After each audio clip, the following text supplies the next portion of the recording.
Hello and welcome to this review of the 1/18 scale US Navy Scout Dive Bomber SBD version 3, the Dauntless, Battle of Midway, made by Douglas Aircraft and reproduced in 1/18 scale by Merit International. This first flew in 1942 during World War II. These were flown from air bases and aircraft carriers such as the USS Enterprise. Let's now look at the actual model itself. As we can see, the aircraft is in a two-tone colour scheme. There's a blue-grey upper fuselage with a light grey fuselage on the lower part. The aircraft is quite big and heavy. Wingspan must be about 1 metre and possibly 90 centimetres from the cowl of the engine to the tail of the rudder. The aeroplane itself has some really nice detailing. At the front here we have the Hamilton standard hydro propeller which spins freely. We have two mounted 50 cal machine guns here and here. We have a telescopic gun scope here. The engine itself is highly detailed. You have an air scoop on the bottom here. You have nice exhausts with like some weathering on them. You have the direction of the smoke as it bellows out of the exhaust and then makes its way over the aircraft. There's lots of slight weathering.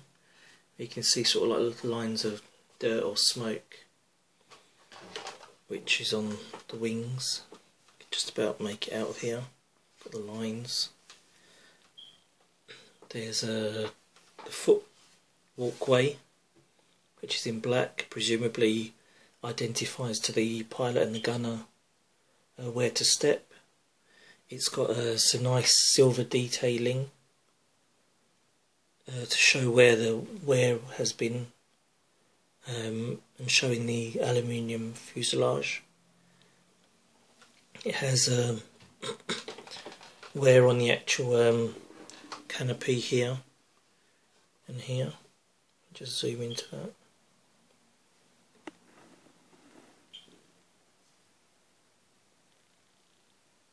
Just about make it out here and here. The canopy slides closed, open. There's a rear part of the canopy that also slides into the middle part of the canopy. You also have the end canopy.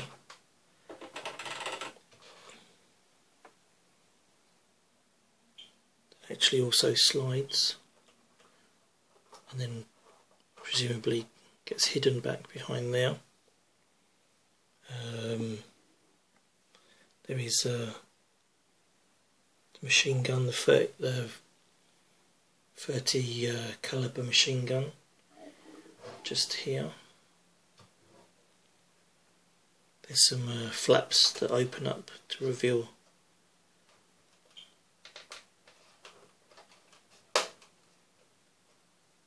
the 30 cal. Extends out, actually pivots as well, goes that high, can shoot, doesn't turn but can go up and down. That's quite high, I would think. That's almost 90 degrees into the air. full 45 degrees. You have the nice gun rounds, nice detailing, got some side steps just here, actually recessed, so they could actually put their foot in there. There's one on the front as well, here, and that's got weathering. They've got the aerial mast here, which would have a cable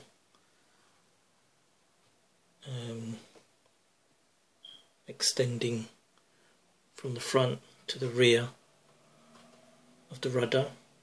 The rudder moves left and right.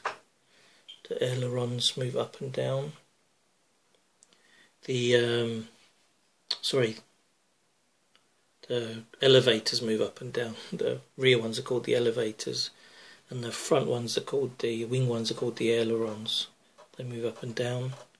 You have the dive brakes, flaps that are perforated. They move up and down. It's two parts. So they move up and down, close, open. You have two on the other side as well. Two on the other side here. These were used for when the plane would dive at a 70-degree angle to drop the bomb. They did carry two types of bombs.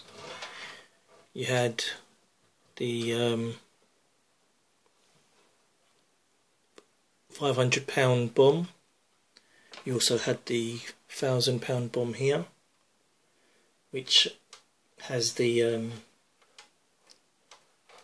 just pull this out. It has the disengaging device. This was called a disengaging device, and the bomb can actually be removed.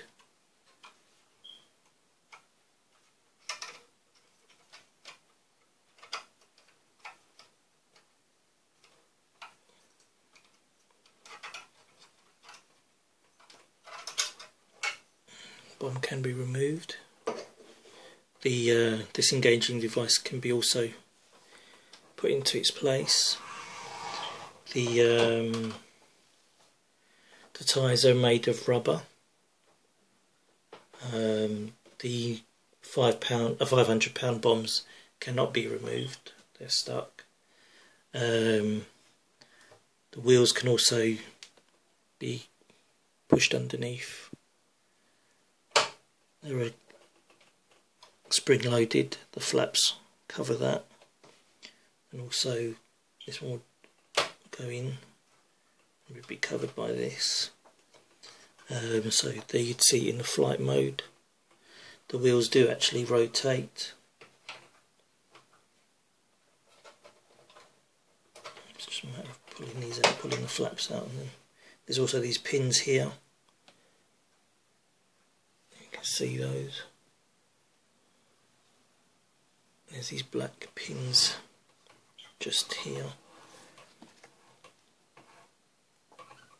just here.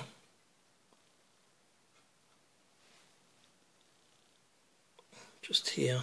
These would sit into a hole here.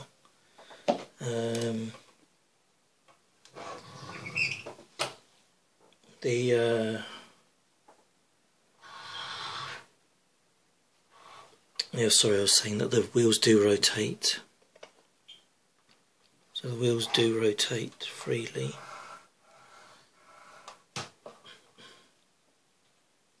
There are some nice printing on it. I'll just turn this round.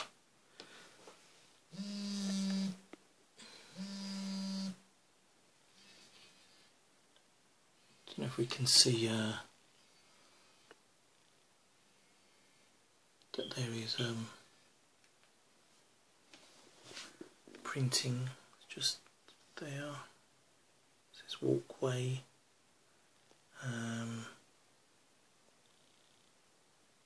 This one says octane fuel. And on the wing itself, this one says disconnect bomb cables. You've got all the rivets there along the wing. You've got the interior of the gunner. Not much detail as in dials, because it's just needed for him to sit in there. You've got the dials on the front.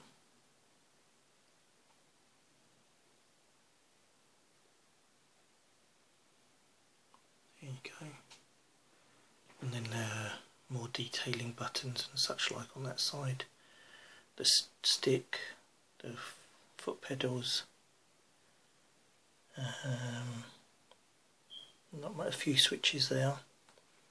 You can see the gun scope there.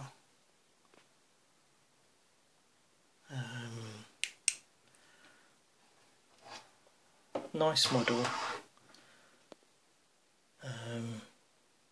but I believe these are quite fragile and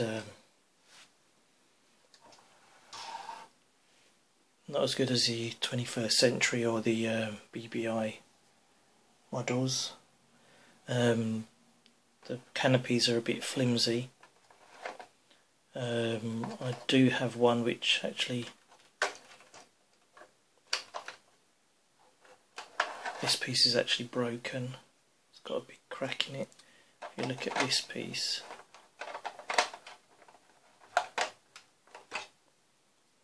here,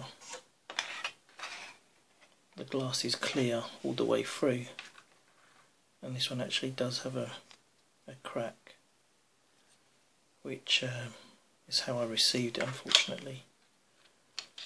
So I tried putting some sellotape on it, but I've contacted